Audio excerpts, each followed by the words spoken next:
Sadness and grief were felt throughout the Arab world and internationally over the demise of His Highness Late Amir Sheikh Sabah Al Ahmed Al Jaber Al Sabah. People and leaders certified that the late Amir was a unique Gulf, Arab, and global leader. More in the following report. Sadness loomed over the sky of diplomacy with the news that shocked the entire world. Diplomacy has lost the eternal icon and peacemaker, His Highness the late Amir Sheikh Sabah Al Ahmed Al Jaber Al Sabah. In fact, we were all shocked to hear about the news of the passing away of His Highness. Immediately on receiving this information, the President of India and the Prime Minister of India, both of them issued messages conveying condolences to the Al Sabah family and also to the people of Kuwait. This is a great relationship which we have.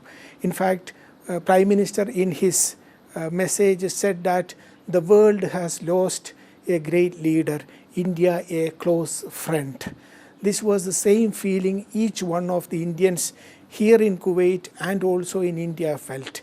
The government of India, in respect to the departed leader, announced a one-day mourning in all over the country. 1.3 billion people observed that mourning, and also all the Indian embassies and Indian consulate across the world observed that day of mourning. That was on October 4th, and on that day the staff of the embassy and all the members of the Indian community in Kuwait also observed 2 minutes of silence at 11 o'clock in memory of, in respect of His Highness who passed away. His diplomatic leadership linked Kuwait diplomatically and strategically with the outside world and all the peoples of the world. His Highness was a great friend of India.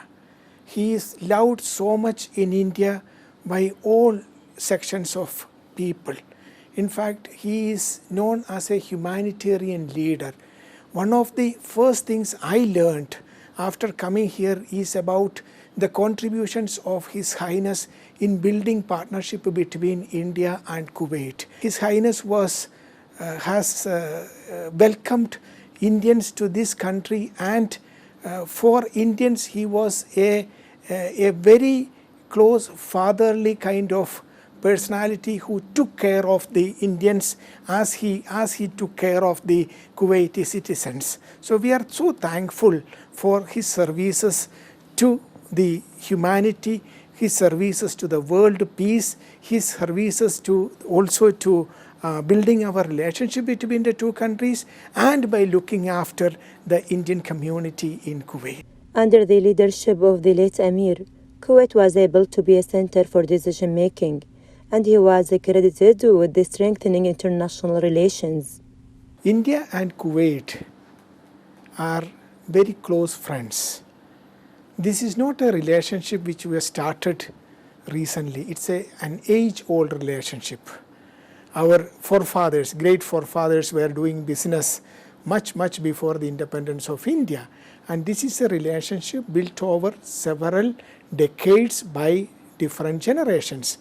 And we are very happy that it has reached a stage of an excellent relationship today, covering very good political relationship, very good economic relationship, science and technology, people-to-people relationship. So it is, I would call it as a long-standing dynamic partnership between the two countries. And it is a mutually beneficial relationship which has a lot of potential for further improvement. In fact, we look at the relationship, it is, the stakeholders are many. It is not just political leadership. It is not like officials of both countries. It is also the business. It is also the scholars. It is the cultural leaders. You name it, each one of them have contributed in building this relationship, and there is huge potential for further improving this relationship. He deservedly deserved the title of Leader of Humanity and pioneer of humanitarian work for his patience, good heart, wisdom, insight, good and eternal deeds, and white hands everywhere. To Kuwait English News, Hadi Al Fahd.